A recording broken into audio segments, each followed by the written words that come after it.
드디어 상속세 공제가 18억 원까지 올라갑니다. 수도권에서 아파트 한 채만 가지고 있어도 상속세 때문에 집을 팔아야 한다는 말, 더 이상 남의 얘기가 아닙니다.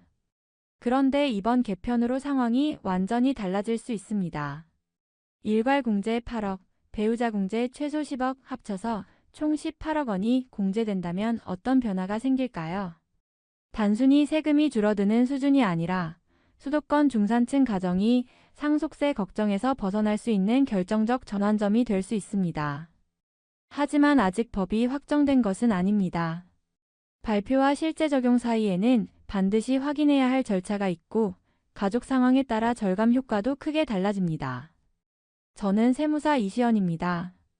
오늘 영상에서 이번 개편안이 가져올 핵심 포인트와 실제 세금 변화, 그리고 주의할 점까지 하나씩 짚어드리겠습니다. 시작 전 여유가 되시는 분들은 구독과 좋아요, 그리고 알림 설정까지 부탁드립니다. 그럼 지금 바로 시작하겠습니다.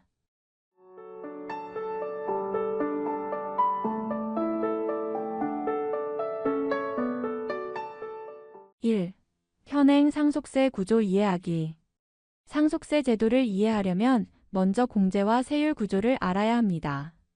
현재 우리나라 상속세는 피상속인이 남긴 재산에서 일정 금액을 공제한 뒤 그 차액을 과세 표준으로 삼아 누진세율을 적용합니다. 가장 기본적인 공제가 바로 일괄 공제 5억 원입니다. 상속인 순화 관계와 상관없이 누구나 받을 수 있는 최소한의 혜택이라고 보시면 됩니다. 여기에 더해 배우자가 살아있다면 추가로 배우자 상속공제를 적용할 수 있습니다. 이 공제는 배우자가 실제로 상속받은 재산을 기준으로 하되 최소 5억 원에서 최대 배우자 상속분 전액까지 가능합니다. 즉, 부부가 함께 재산을 형성한 점을 고려해 세부담을 완화해주는 장치입니다. 이 외에도 미성년자, 장애인 공제, 금융재산 공제, 가업상속공제, 영농상속공제 등 다양한 특별공제가 존재하지만 일반 가정에서 가장 직접적으로 적용되는 것은 일괄 공제 5억 원과 배우자 공제라고 보시면 됩니다. 공제를 뺀 뒤 남은 금액, 즉 과세 표준에 상속세율이 적용됩니다. 우리나라 상속세율은 5단계 초과누진세 구조로 되어 있습니다. 과세 표준이 1억 원 이하일 때는 10%, 5억 원 이하는 20%, 10억 원 이하는 30%, 30억 원 이하는 40%, 그리고 30억 원을 넘으면 최고 50% 세율이 적용됩니다. 다만 각 구간에는 누진공제가 있어서 단순 곱셈보다는 조금 낮은 금액이 계산되지만 고액 자산가일수록 부담이 크다는 점은 변하지 않습니다. 예를 들어 어떤 가정이 15억 원의 순재산을 상속받는다고 가정해 보겠습니다. 배우자가 함께라면 기본 5억 더하기 배우자 최소 5억 총 10억 원이 공제됩니다. 남는 과세 표준은 5억 원이 되고 여기에 20% 세율을 적용해 약 9천만 원의 세금을 내야 합니다. 하지만 만약 배우자가 이미 사망해 일괄 공제 5억 원만 적용된다면 과세 표준이 10억 원이 되고 세율은 30% 구간에 들어가 약 2억 4천만 원을 내야 합니다.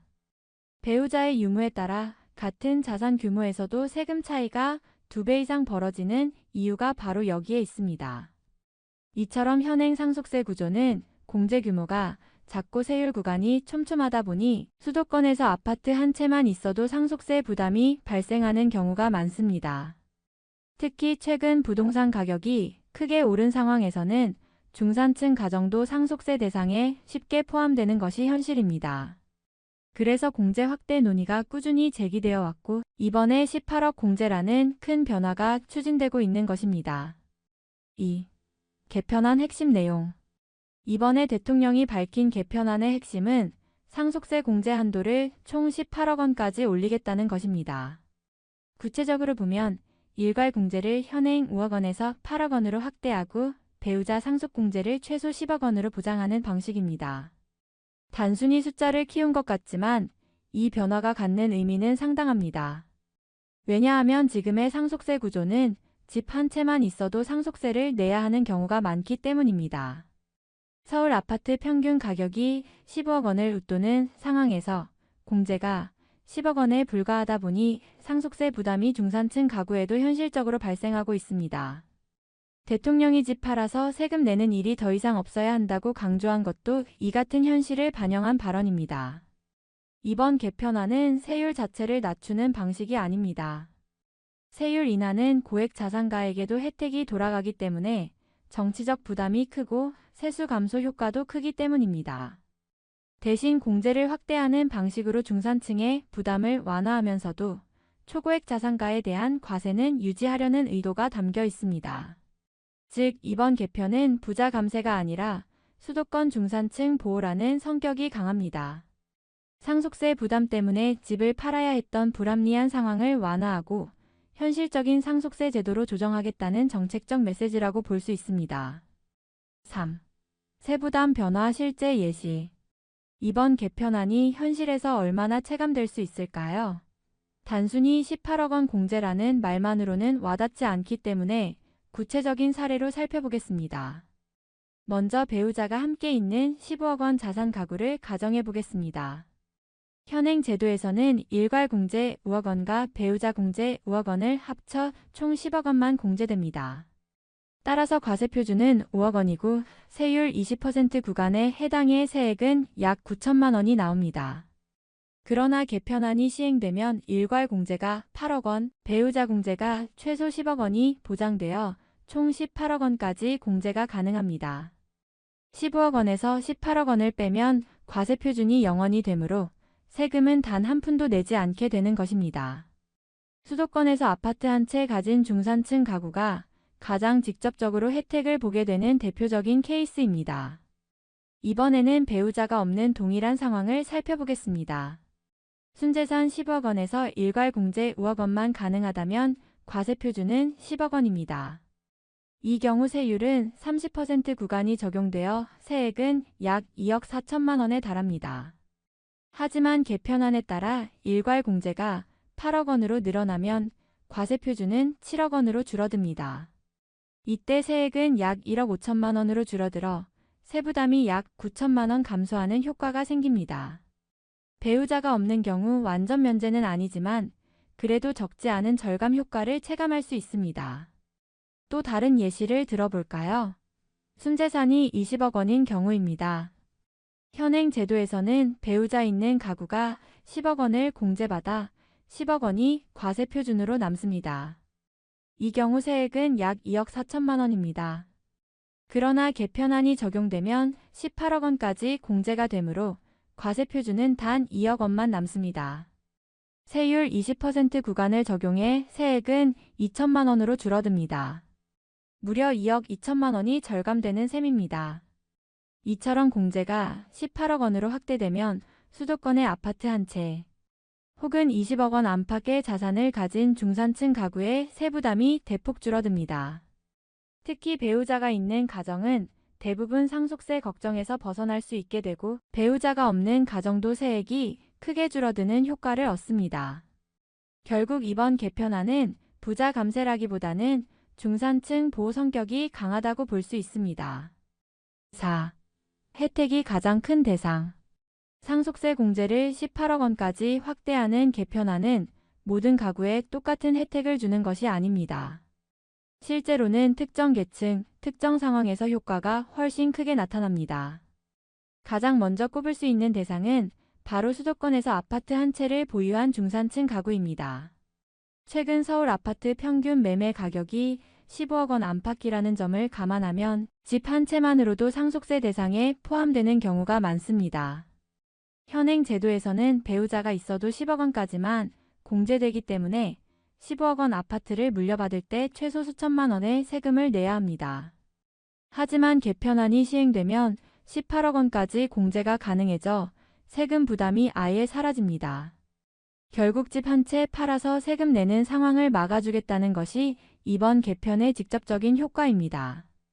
두 번째로는 배우자가 생존해 있는 가구가 가장 큰 혜택을 보게 됩니다. 배우자 공제가 최소 10억 원으로 보장되기 때문에 실질적으로 대부분의 수도권 1주택 가정은 상속세 걱정을 덜 수 있습니다. 반대로 배우자가 없는 경우에는 공제가 8억 원으로 제한되기 때문에 여전히 세부담이 발생할 수 있습니다. 따라서 이번 개편안의 혜택은 배우자가 있느냐, 없느냐에 따라 체감 차이가 크게 갈릴 수밖에 없습니다. 세 번째로는 자산 규모가 10억 원에서 20억 원 사이인 가구입니다. 이 구간이 바로 상속세의 핫스팟이라고 할 수 있습니다. 자산이 10억 원 이하라면 현행 제도에서도 공제를 적용해 세금이 거의 없거나 부담이 크지 않습니다. 반대로 30억 원 이상의 고액 자산가라면 공제 확대가 세부담을 줄여주기는 하지만 여전히 수억 원 이상의 상속세가 부과됩니다. 결국 상속세 공제 18억 원 확대의 핵심 수혜자는 중산층이라고 할 수 있습니다. 마지막으로 지역적 특징을 보면 수도권에 특히 집중되어 있습니다. 국세청 통계에 따르면 상속세 납부자 중 약 70%가 서울, 인천, 경기 지역에 몰려 있습니다. 부동산 가격이 전국에서 가장 높기 때문에 같은 재산 규모라도 지방보다 수도권 거주 가구가 상속세 부담을 더 크게 지고 있는 것이죠.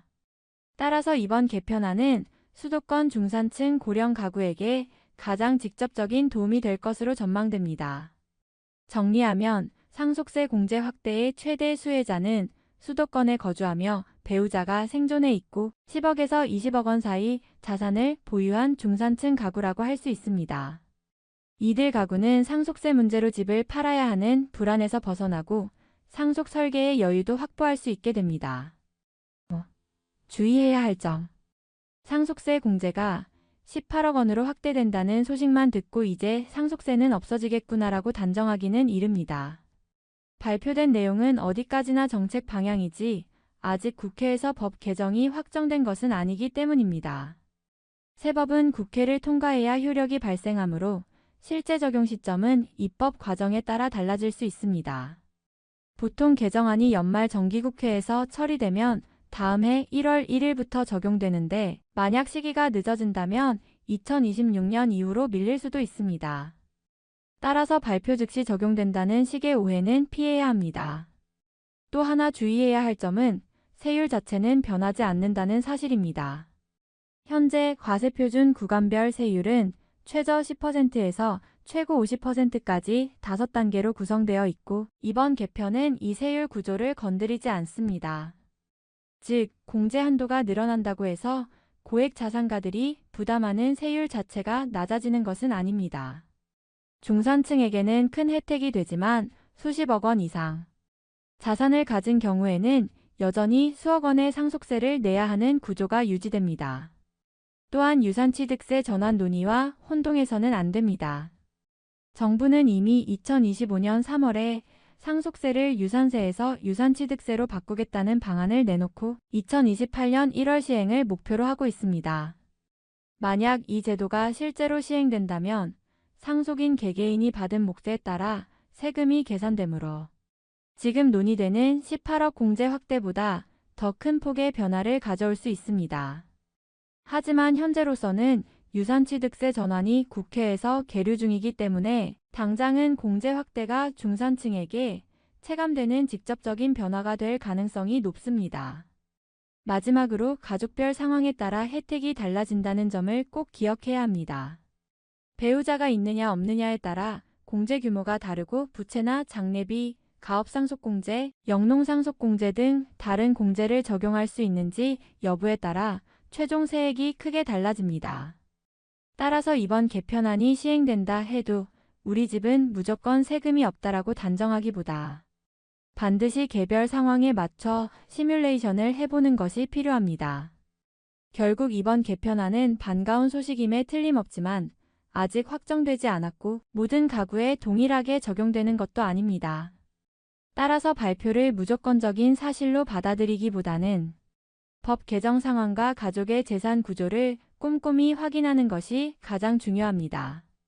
이번 상속세 공제 18억 원 확대 논의는 단순히 세금 제도를 손보는 차원을 넘어섭니다.